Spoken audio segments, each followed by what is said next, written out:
The following presentation is a production of Ride the Wave Media. Hi, this is Courtney Pearl with Practically Magick. I'm a pagan witch, card reader, healer, spiritualist, Celtic priestess, teacher, artist, and mystic seeker. I've discovered true magic and wish to share it with you. Today we have a special guest. We have Kambria Davis, who is an astrologer and is going to talk to us a little bit about the magic of the cosmos. I'm so excited to have you here, Kambria. Thank you for having me. And to start our episode, we always start out with pulling a card. So Kambria is going to give us kind of the astrology come from with this. But today I'm using my magical Nordic tarot deck. And I'm pulling a card for this episode either for something we need to know or something that you, listener, needs to know at the time that you're listening to this episode. The card that I have pulled today is number 2, the High Priestess. And the word on this card is empowerment, which is fantastic because we have like a high priestess here today to talk to us about what she's an expert in. And so this card goes so perfectly in line with what we're going to today.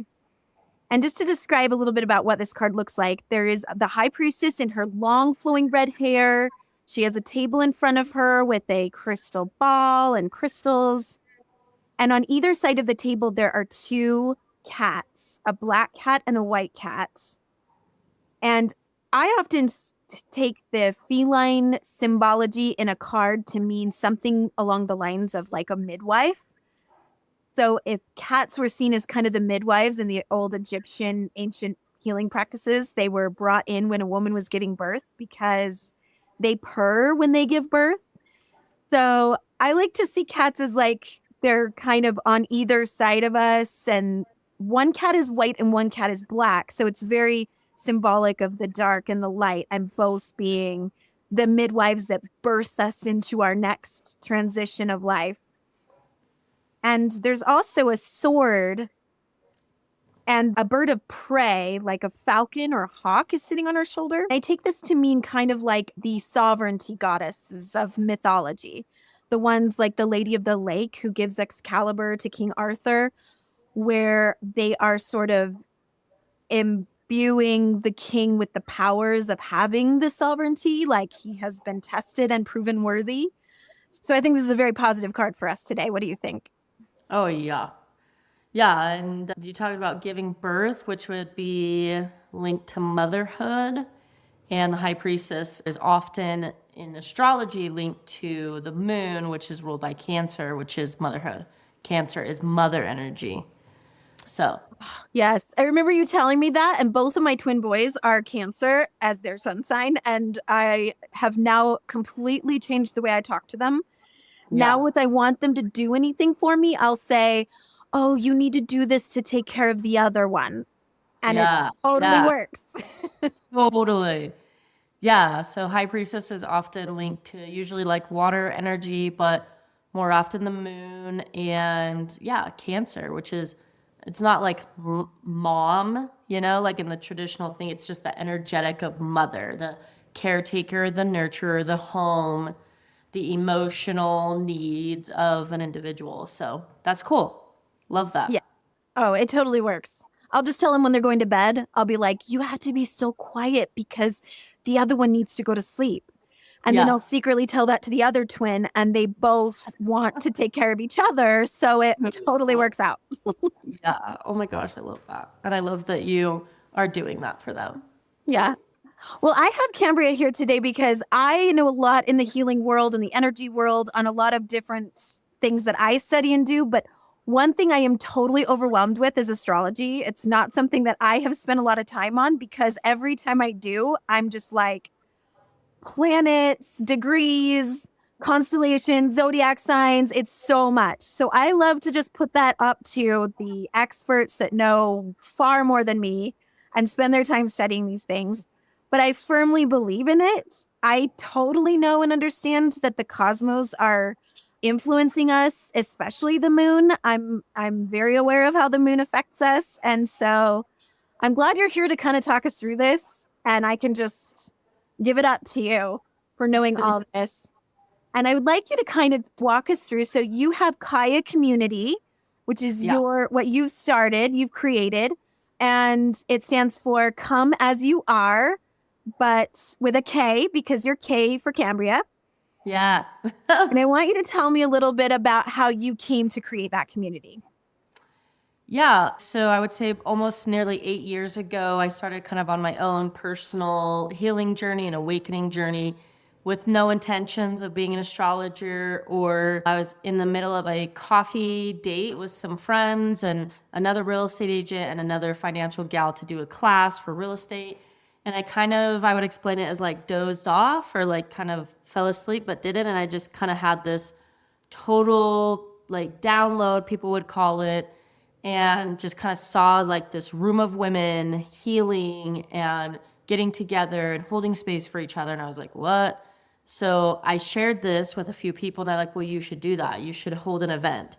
And I was like, what do you mean? So then one thing led to another. I just put it out there. And then I was like, okay, I'm going to hold this women's healing event. I don't totally know. At this point in time, I had done Reiki 1 and 2, and I had gotten my master Reiki, and I had been starting to live in the energetics from crystals, but I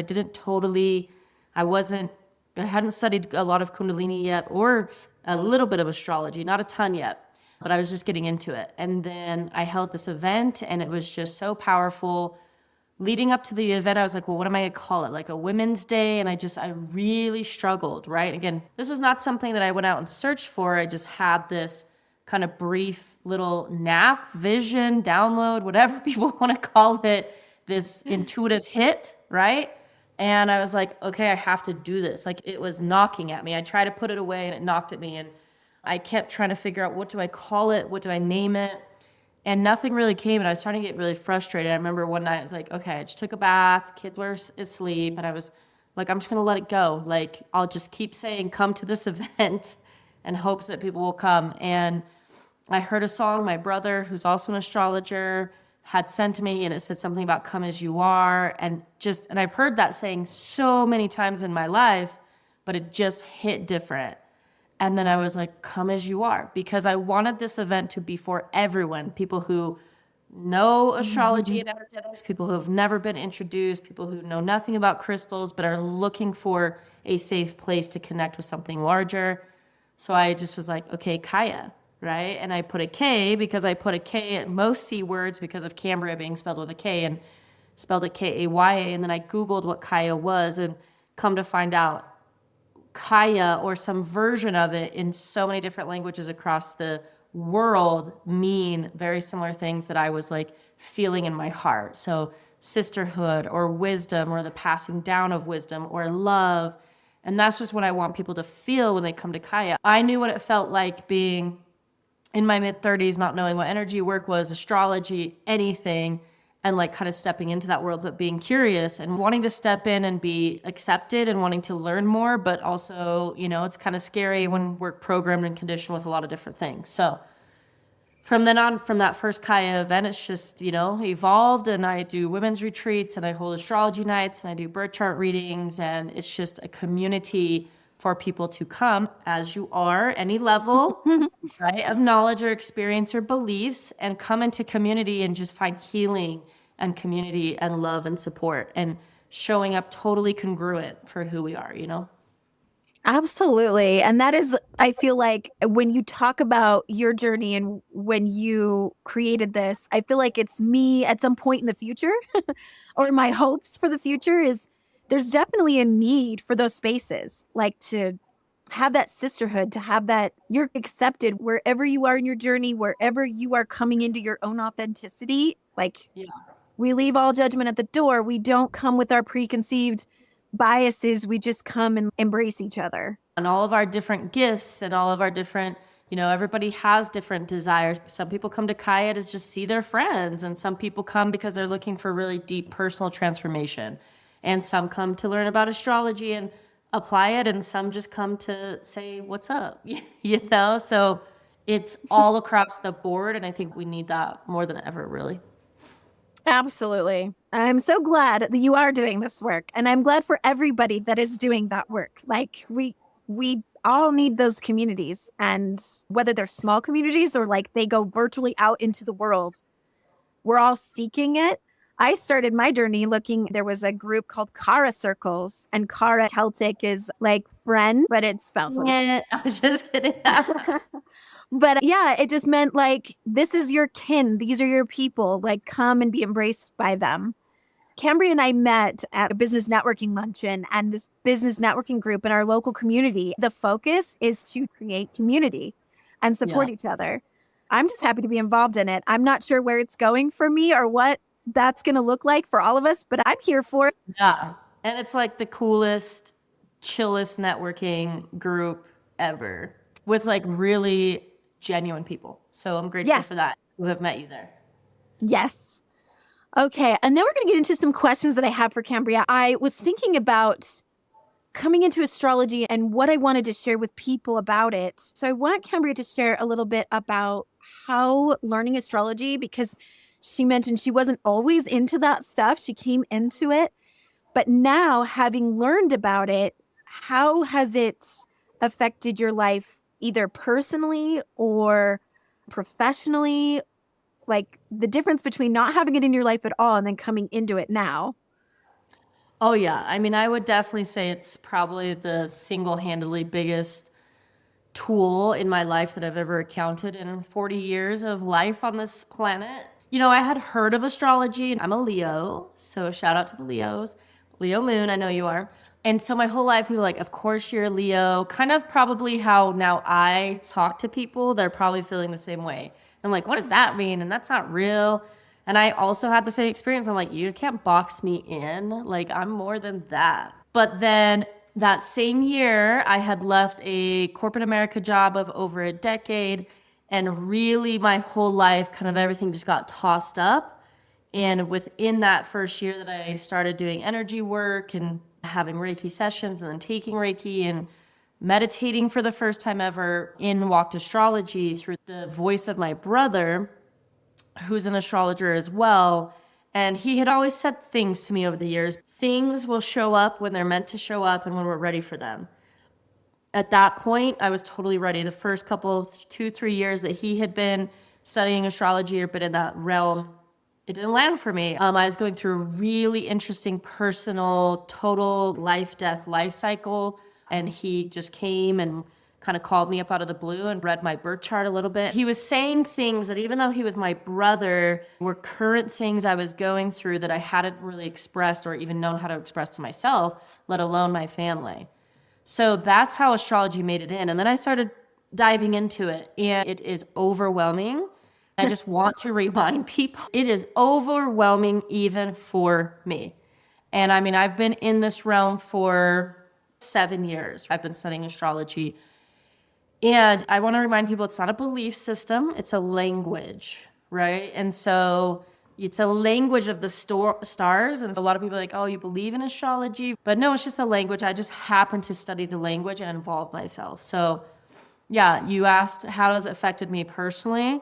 I am a far better person, mom, dog mom, partner, business partner, friend than I ever have been before, because I do apply astrology to those relationships. And more importantly, it has helped me understand myself so much, my own birth chart, my own strengths and weaknesses, and my own cycles and transitions, that I can understand how and why I might do things. And I can show compassion and empathy, but then I also have a really nice check, right? Like, I have a lot of fixed energy in my chart. So, you might be being a little too rigid right there. So learning more about myself and how I'm built, right? In astrology, it's like, hey, you chose your birth time or you knew. And so it's this birth chart for this lifetime for me. These are the things I chose to have or to live with. And it helps me, if I can understand myself better, I can show up better, right? Yes. And then I can understand others better. It gives me like a little bit of a glimpse into maybe like why my daughter does something one way and my son does something totally different, right? They're not my biological children, but they are biological siblings and very close in age, and I can see some of the differences. So that's a big part of how it's affected me personally. And then professionally, huge. Coming from somebody, again, who has done nothing but corporate sales, high level of corporate management. So professionally, it has totally impacted my life because I use astrology to run my businesses because I have multiple businesses. And it is easily the most untapped tool. This is where, for me, merging corporate America, merging this like hustle, grind life with the patterns and the cycles of the cosmos has been massive for my own success. Yeah. And that's what I'd love to see more of. I'm going to do a whole episode on just like how can we move into this new feminine awakening into an age where we're combining these things to be able to move through what we don't understand. And Yeah. I always say my listeners will know this phrase. If they listen to me regularly, they'll know it by heart. But I always say healing is just witnessing yourself. It's being able to be more mindful about who you are and where you stand. And I feel like astrology is just this whole huge tool to be able to go, oh, this is more about me that I didn't know before. Totally.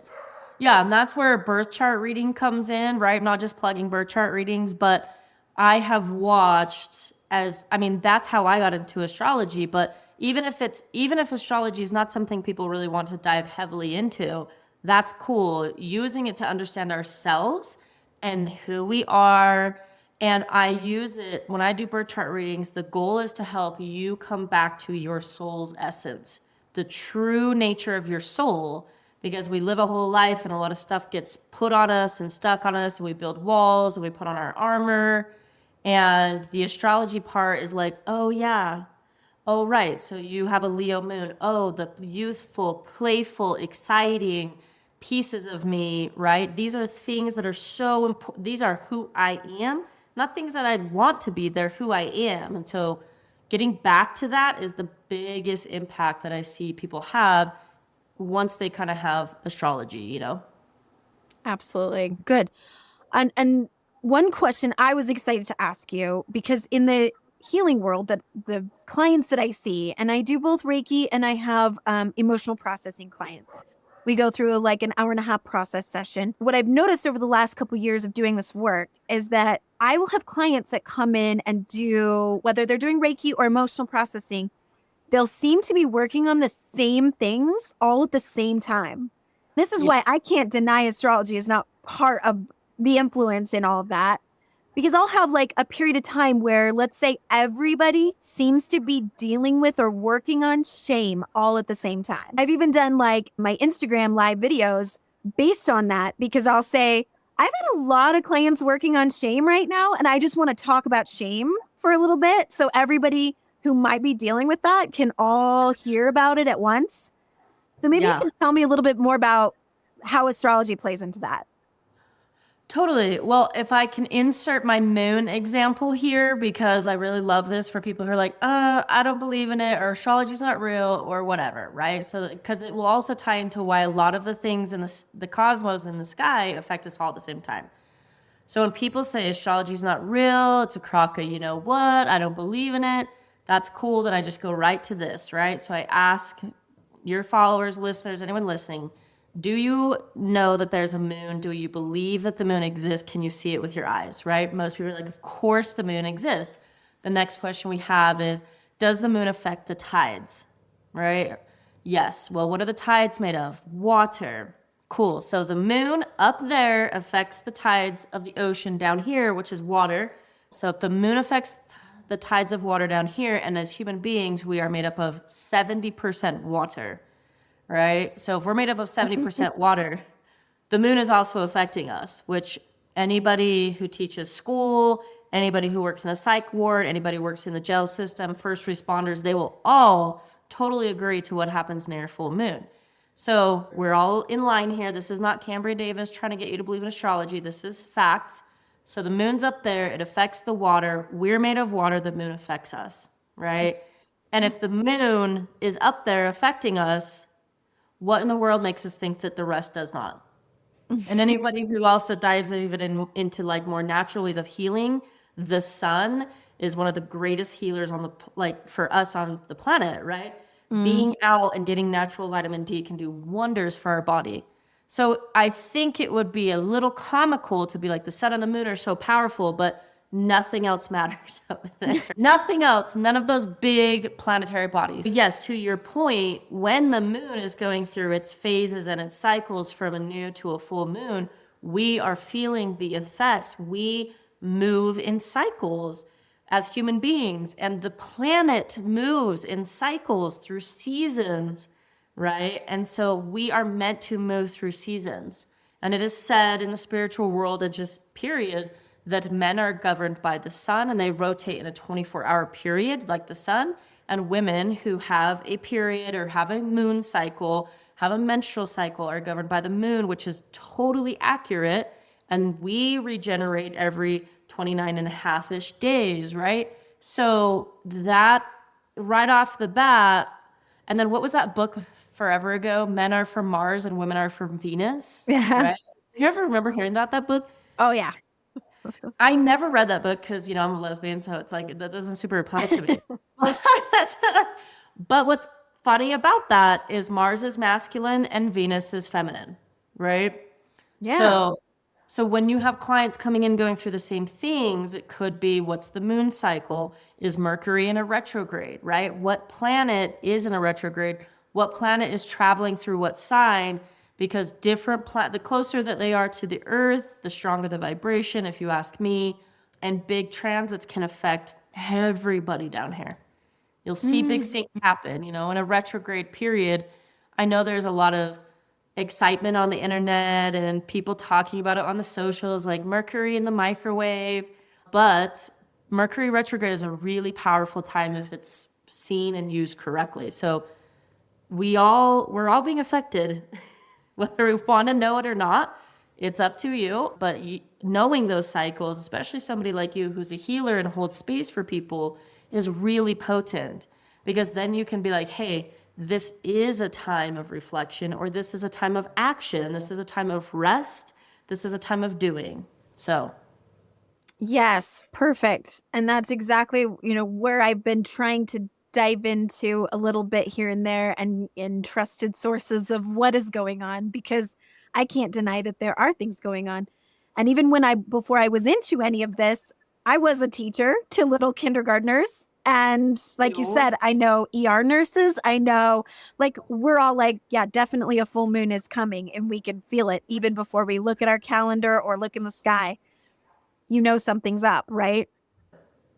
And you were mentioning that there was something that we were going through right now. We just had a major, probably one of the largest transits of this decade and the next 2 decades, really. The planet Pluto, which is the furthest planet from us, just moved into the sign of Aquarius. And Pluto stays in each sign about 20-ish years. So the last time Pluto was Aquarius was during the French and American Revolution. So Pluto is the planet of death and transformation and the shadow, right? Pluto is the shadow planet, and the things that are hidden from us are the things we don't want to look at, and it's death and rebirth and it's transformation. And Aquarius is rebellion and doing things differently, and Aquarius energy is all about the collective.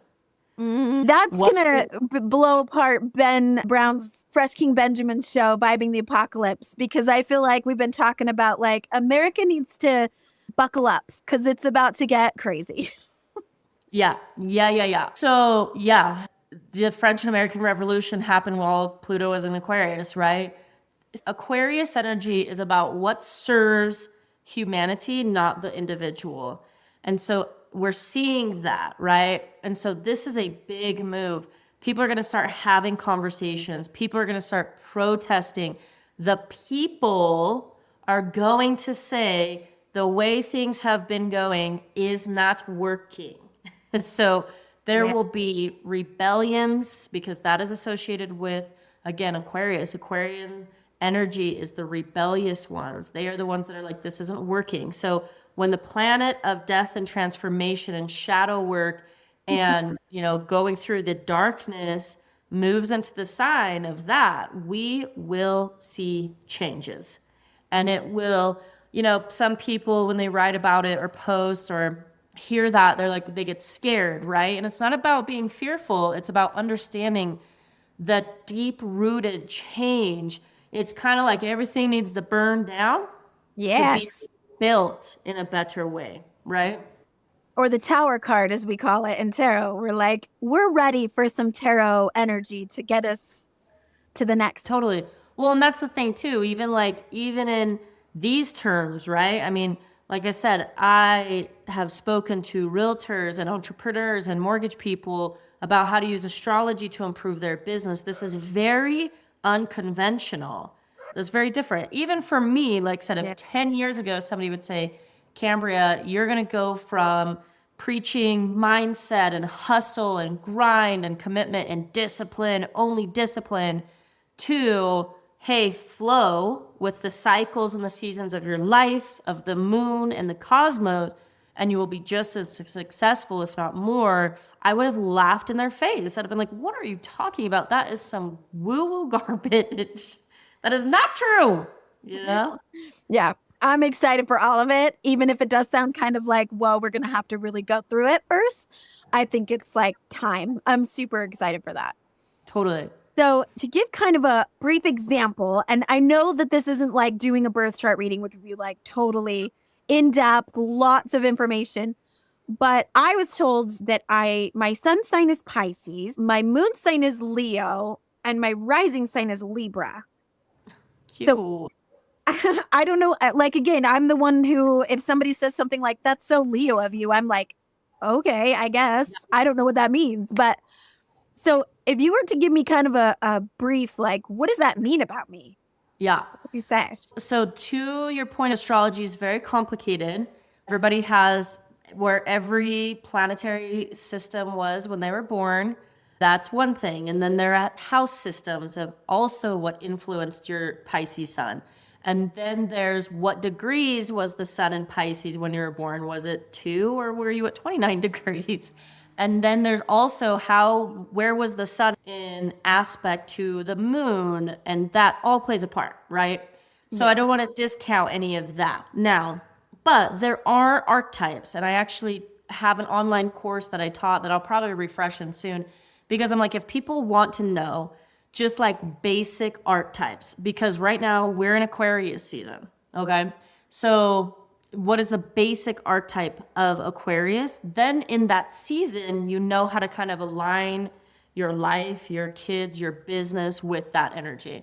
Mm-hmm. So your sun sign is your purpose, your Pisces, right? It makes total sense what you're doing. If I were to like read your birth chart and you're like, well, I'm a secretary at a front desk of a law firm, 9 to 5, and I just don't talk to anybody and I just do this paperwork on the computer, I'd be like, are you dying inside? I would. You would be. Because you're Pisces, you are connected, you live in a different realm all the time, right? It's Pisces struggle to like be here on this planet because it's the dolphin, or some people say the fish, whatever, swimming to heaven, swimming to hell. So you know how to go to the highest highs of all levels of spirituality, and you can travel realms, and then you know how to go into the darkness, right?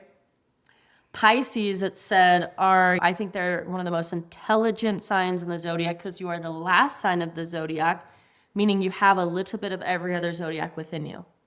So that can be a powerful thing. It can also be detrimental because then Pisces can often feel like they don't know who they are. Right? Because they have a little bit of everybody in them. So around your fire friends, you're going to be fire energy. And around your water friends, you might be a little bit more emotional. So there's kind of it's mutable water. So there's a flow to Pisces. Okay. So that's Pisces. And then that's your sun and that's your purpose. Knowing what you do and knowing a little bit about your life makes perfect sense. Coco. No, that's my girlfriend's dog. My dogs are, for the most part, not barkers, but they're loud in the house. It kind of creates a real effect to what we're doing here. Like listeners are just right here and with us. Yeah, you're just right in our house. Okay, Leo moon. Your moon sign is your physical and emotional needs. It's really what you need, and it's who you are behind closed doors. So when people look at like the 5 love languages, or if you're feeling down and your soul is not feeling full when it comes to your soul's essence and what you're needing, I would look to your moon sign more than your sun sign. The party. Leo is the party of the zodiac, the inner child of the zodiac. They are just looking for fun.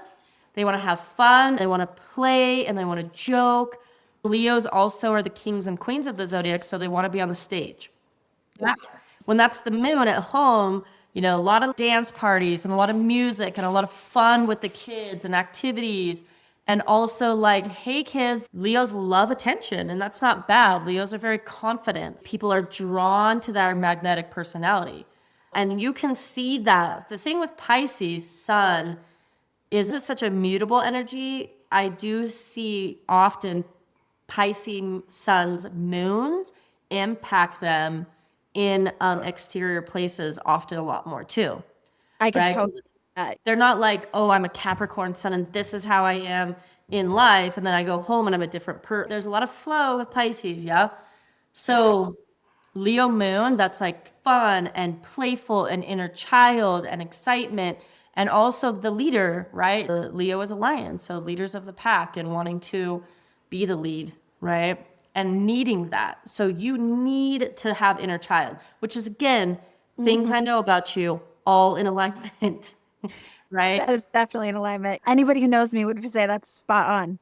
And probably like love being with your kids and doing fun activities. And you said you taught kindergarten. Yeah. So, I mean, just being around kids, Leos are kid, fun, playful energy, right? And loyal. So loyalty is really big for you. So in your interpersonal relationships, close friends, partnership, you know, if you're married, your spouse, whatever, loyalty is very important to a Leo. I have absolutely been told that. Actually, a psychic medium told me that. They were like, you are loyal almost to a fault. Yes. Like maybe you should be less loyal sometimes. And I'm like, oh. Leos are known, and Leo rules the heart, right? And so the heart just breaks. And so a Leo demands loyalty, but also lets people kind of get away with not being loyal, speaking from personal experience. So that is part of it, but loyalty is really big and you need that. And again, you need the attention at home. This is when people think like, oh, needing attention is bad. No, it's not. Like you need to be seen at home for and with your closest friends and family for who you are and your gifts. It's very important to you. You actually need that. And so if you're not being recognized or, you know, given accolades and attention and praise, you actually are not living, it's not fulfilling your soul. That's real. Wow. I mean, I thought that would be a fun question to ask, but I'm like, I don't know if I've ever been more seen. That's crazy. Yeah. Yes. Yeah. And your Libra rising. Libra is all about relationship to other, right? Balance and relationship. So that's, do things feel fair? Do things feel balanced? Libras are one of the easiest signs, in my opinion, to get along with because they're always concerned about the other. So, and easygoing, it is an air sign, it's a cardinal air sign, but Libra is the scales. Again, what makes things feel balanced? How can you show up and be a good partner, a good mom, a good business partner? Like Libras care about, there's my dog running through the kitchen. Libras care about the other, right? They rule relationships. So relationships are also very important to you. And I can, again, see that and feel that and know that based off of your practice. Cool. Also a phone call. You could put people on emergency bypass and they will never call you when you don't need it. But this is real. It's life. So again, the Libra is like relationships are very important to you and having those important relationships and feeling like they're balanced, right? Mm-hmm. Libras can tend to be people pleasers. Yeah.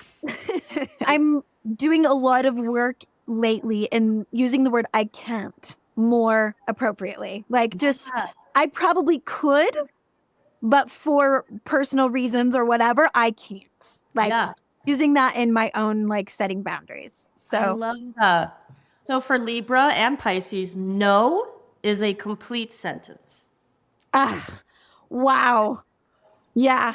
I really do need to work on that. I have a very hard time not just like I need to explain everything to you so you understand my goodness and that I'm not trying to hurt anyone and all the Yep. things. And yeah, I'm learning how to let that go little Yeah, by it's little. not easy.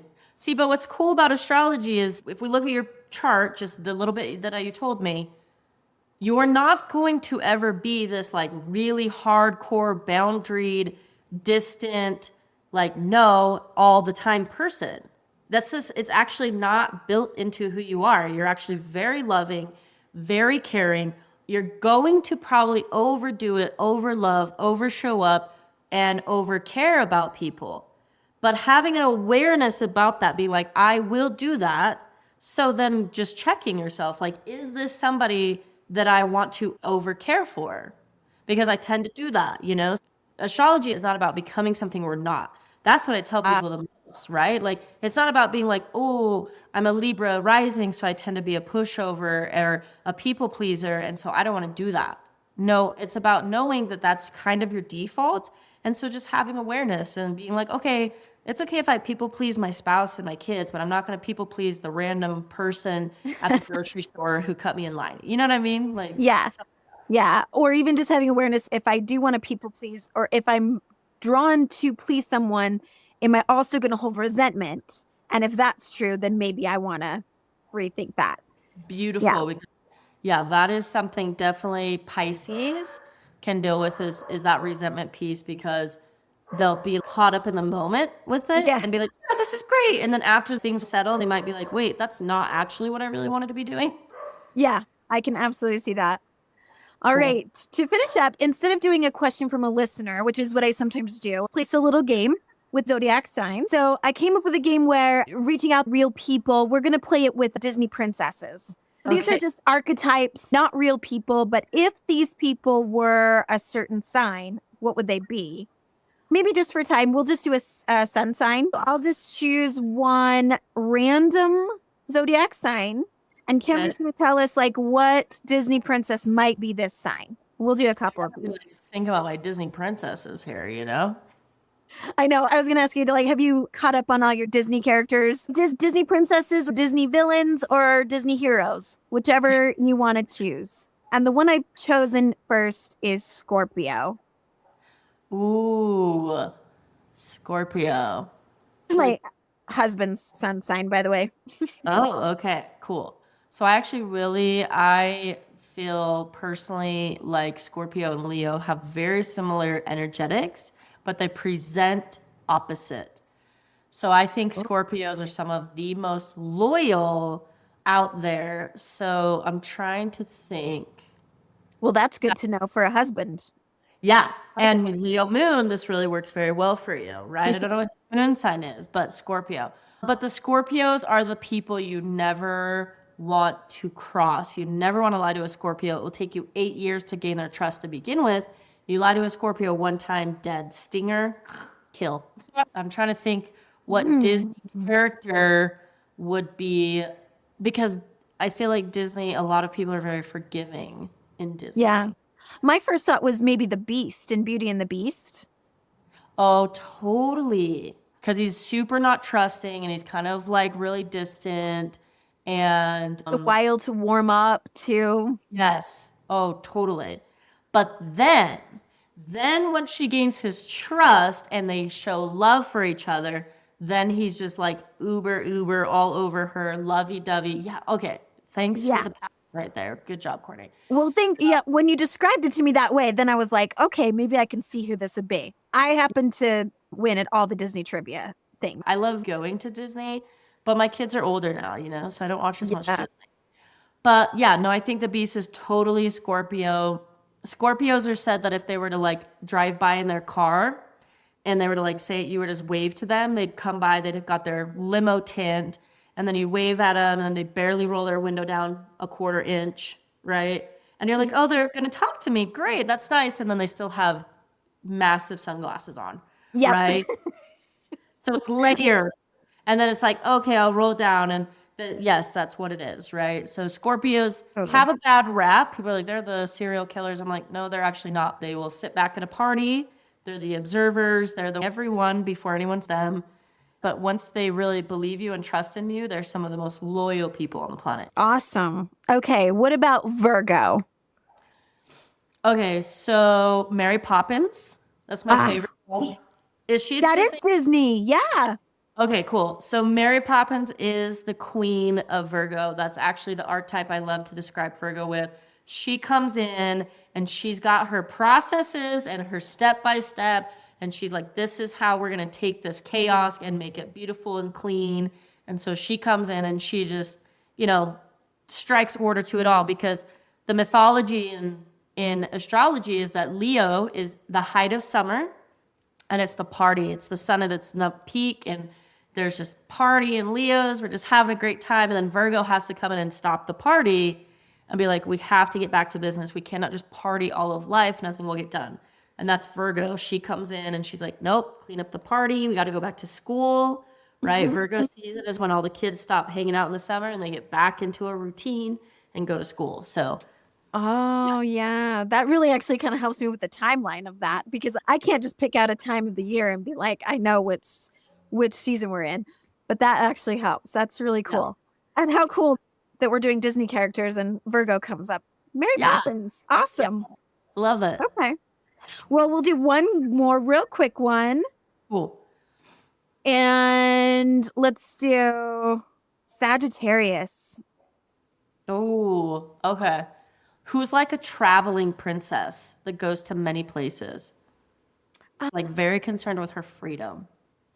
Merida from Brave. That's kind of who I thought. I was like, who's the big redheaded one? Yeah. She doesn't do like a lot of traveling, but she always wants to get out. She's always like on her horse out there. Freedom. You're never going to tie a Sagittarius down. So Merida is totally Sagittarius.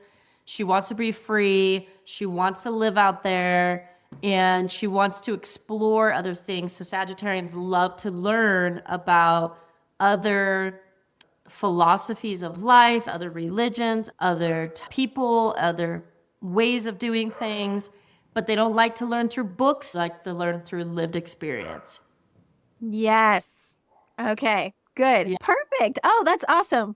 That was super fun. I enjoyed that. Yeah, that's great. That's a great challenge. Thanks. Got to work on my Disney.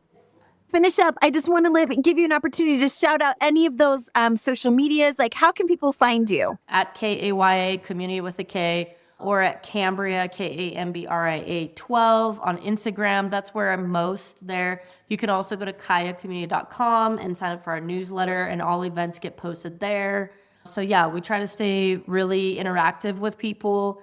But yeah, Instagram for Kaya or Kambria is probably the most that I use right now. Eventually I'll get to some other stuff, or the website to leave your email, because we all know with social, the algorithms, you don't always see everything. But if you get on our email list, then everything that we do, their next upcoming event is most likely a crystal pop-up shop again on February 11th, right before Valentine's Day.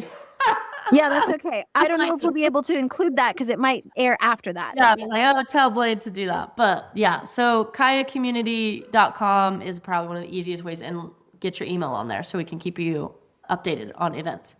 Yeah. And on your website is where people can get in touch with you to schedule like birth chart. On Instagram, there's just like a link tree with all the services, private sound bath. If they want to do a birth chart reading, right, I can mix in some of those. Some people, I did like a little private group birth chart reading and a private sound bath for somebody they bought that for their friends for Christmas. And that was super fun. And I love sound baths. I'm not a sound healer. I do drumming, but I don't do sound healing. And I love a good sound bath. Yeah. That's one of my favorite things to do. Yeah. Awesome. And that's a really cool way. I mean, obviously individual, but then sitting around with some of your closest friends and hear like what I just said to you real briefly, learning that about 3 or 4 of your most important people in your life can make a really big difference in improving relationships. Oh, yeah. That would be amazing. That's awesome. All right. Well, thank you so much for joining us today. I'm so glad that we got a chance to have this chat. And as always, you guys can get a hold of me on my Instagram at prism_healing and Facebook. I am Courtney Pearl, or my website, which is prism-healing.com.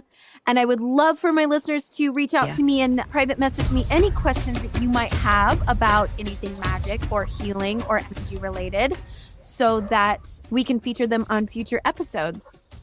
And I would like to thank Just Blaine at Ride the Wave Media and Bex, Daybreak Treasures Boutique for featuring me as an artist and sponsoring my events. And go do some magic in the world. We'll see you next time.